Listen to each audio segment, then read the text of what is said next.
Hello, guys. Welcome to Reddit Uncovered.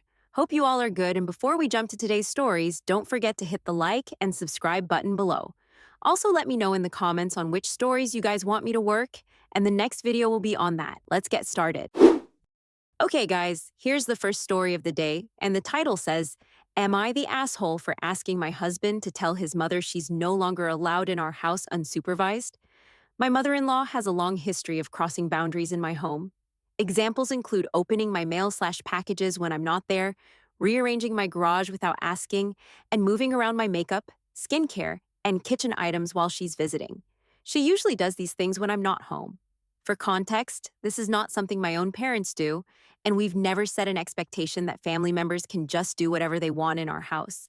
Last Christmas, my husband gave her money to take our two young sons shopping so they could pick out gifts for us. She helped my youngest son choose a dish drying rack/drying mat for me. So while she was involved in picking it out, it was paid for with my husband's money and given to me as a gift from my son. For comparison, the actual gift she personally gave me was an old bag of potpourri and a chapstick. Recently, she was at our house watching the kids while I was at work and my husband was out. When I got home, I noticed things in the pantry had been moved. Then I realized the dish drying rack/mat was gone. I had seen it earlier that day, so I knew it had been there. I asked my kids and my husband if they moved it. No one knew anything about it.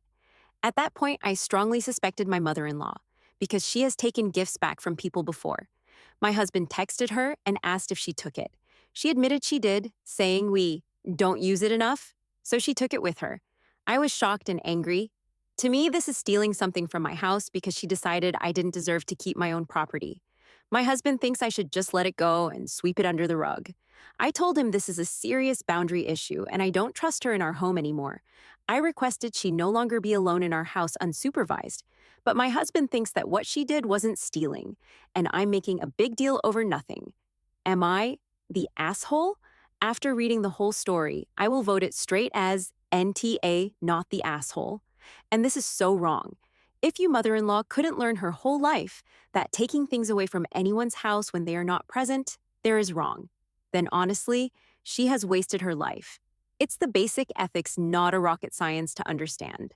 I also think that your husband should talk to her at least if he doesn't think that it's really that big of a matter. And it's never about materialistic things, in my opinion, but it's not the right thing to do, and no one knows what's in the future.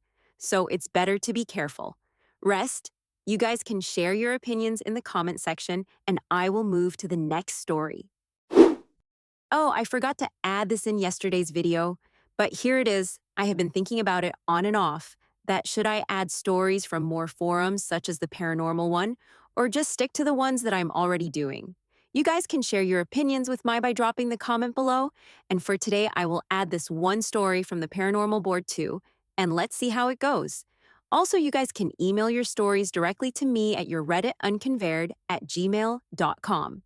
Okay, so the title of the story says, Saw My Dead Coworker at Work, Unexplained. Okay, so to preface, I work at a hospital, and this experience has had me absolutely dumbfounded. So I've been working at this hospital for a few years as a nurse, and we regularly coordinate care with the radiology departments to get patients scans/x-rays and so on.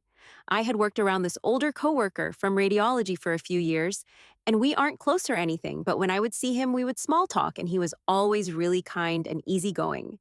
Well, anyways, around the time this happened in December, I had a few exciting things happening in my personal life and was just mentally all over the place at work. It's also not uncommon to go long periods without seeing coworkers because of crazy hospital schedules.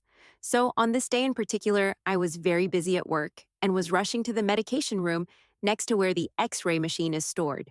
When I see my coworker fidgeting with the X-ray machine trying to unlock it, and because I was so busy, I was not planning on making small talk.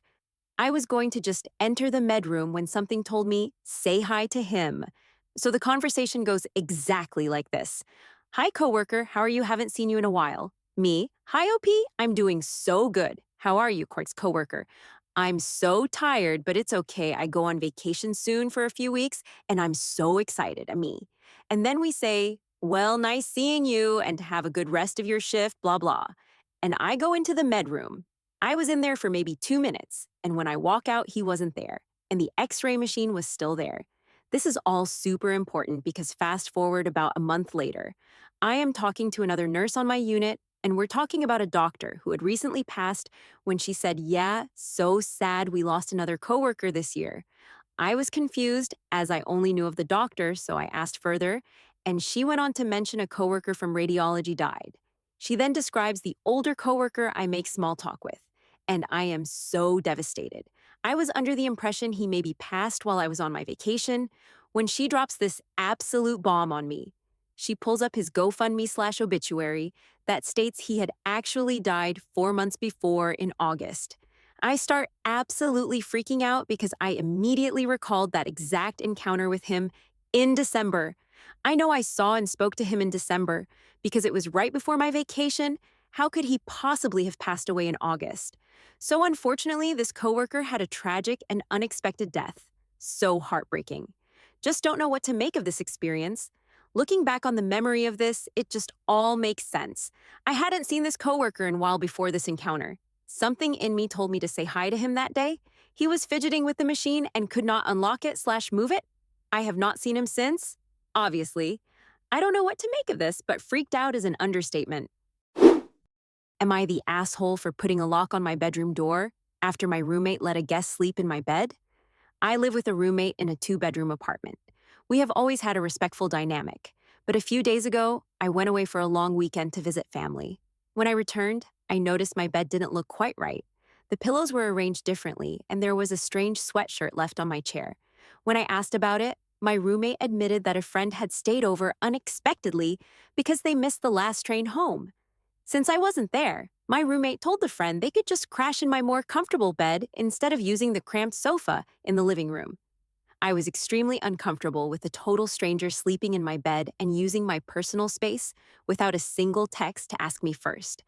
I ended up spending my entire evening doing laundry and sanitizing my room. The next day, I went out and bought a locking doorknob for my bedroom and installed it. My roommate thinks I'm being insane and aggressive. They say that since the friend is someone they trust, I should trust them too. They feel that by adding a lock, I'm labeling them as untrustworthy and making the apartment feel like a dorm or a prison rather than a shared home. Nope. You're not the asshole, in my opinion. Look, I understand that sometimes the situation gets too sticky, but I think your roommate could have texted you once asking for your permission. That's the least that someone could have done in that position. Before we jump to the next question, please hit the like and subscribe button below. It keeps me motivated to get new questions for you every day. Am I the asshole for refusing to help pay for my boyfriend's mom's cruise after already agreeing to help with his son? My boyfriend and I are planning a cruise together. Initially, we agreed to split our own costs, and he would cover his son. I also have pets, and I'm paying a significant amount for a dog/cat sitter while we're away. At first, I wasn't helping with the cost of his son. This caused an argument where he said I wasn't being a supportive partner. I explained that I already have extra expenses for pet care, and if he helped with that, it would actually cost him more overall. I was trying to keep things balanced financially. After that, he said he would help with the pet sitter, and I agreed to contribute toward his son's cruise costs so we're both supporting each other. Now, the issue is that he wants me to also help pay for his mother's cruise because she can't afford it. I told him I don't think that's my responsibility and that it should be between him and his siblings. I also said I wouldn't expect him to pay for my family members in that way. He got upset and said I'm not being a partner, and the conversation turned into him bringing up other things I've done wrong, even though I feel like I've already compromised a lot financially. From his perspective, he believes that being in a relationship means helping with family and stepping up when needed. From my perspective, I feel like there should be reasonable boundaries, especially when it comes to finances and extended family. Am I the asshole for drawing the line at paying for his mom's cruise? Nope, not the asshole at all. He needs to understand that being in a relationship doesn't mean to go an extra mile for extended family members. I understand that supporting each other is a part of every relationship, but extended family members doesn't count in that case. So clearly, you are not the asshole, and I think it was mean of him to bring up the past things that you've done wrong. What do you think, guys? Let me know in the comment section, and let's move to the next story. Am I the asshole for only inviting people over who have bothered to put in some minimal effort to communicate with my deaf stepdaughter? My stepdaughter, Carly, is deaf, and weeks before Easter, she said a few things about not liking family gatherings. She told us she hates being around both families because of how many people just leave her out of things. Carly said she only really started to notice when she was older and did less running around with the other kids. We decided that moving forward, for events hosted at our home, we are only going to invite people who have bothered to learn some American Sign Language or have shown they want to try to find a way to include her. I don't mean fluency, more putting in the effort to at least be able to treat Carly like she's a member of this family. Carly uses American Sign Language, but she also lip reads so stuff like facing her helps. And there are people who have tried my sister and niece and nephew, my mom, etc. But there are people who never tried, and there are people on his side of the family too. So we told everyone the new rules far before Easter.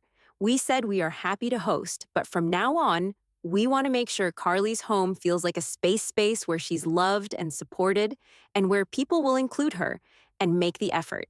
My sister's family agreed, and my brother-in-law said he never thought of it this way and promised he would do better. My dad was awful about it. So was my brother, Carly's uncles, one of her aunts. It was just a mess. We've gotten crap from both sides of the family. I will say that there is a trend with who made a stink. It's unfortunately most of the men in the family, including her own uncles, which is just sad. Carly's aunt took the uncle's side, though. Carly had a good Easter, and so did everyone who came over. But since we have the bigger home, we typically host. I thought we gave them plenty of time to make alternate plans for Easter dinner. But I guess everyone was too mad. So in the end, and this is what my brother said, I look forward to the once a year I get to have ham, but because you wanted to make one person's problem everyone's problem, I didn't. Honestly, I wanted to just write back to him and tell him to go to Kroger and get a package of ham and eat a damn ham sandwich. But then again, I don't know if he could figure out how to use a loaf of sliced bread. Because of how much drama this caused in the family and how much resentment there is, I wanted to ask you guys if you think we were wrong for making this rule. Sorry if this is really long-winded. First of all, I'm really sorry that you had to go through such a worse experience. And no, you guys didn't do anything wrong. And because of this now, you will have quality people in life who are at least willing to put in some effort too. The worst part was the thing that your brother said, and I would suggest you to go ahead and tell him to get that ham from Kroger or Walmart. Like how stupid people can be. Sorry for my language, but people like these make me lose it sometimes. All right, guys, this is it for today's video. I hope you enjoyed it. And if you did, please hit the like and subscribe button below. It really means a lot to me. Also, feel free to share your opinions in the comment section below. I'll see you in the next video. Until then, stay safe, stay healthy. Bye.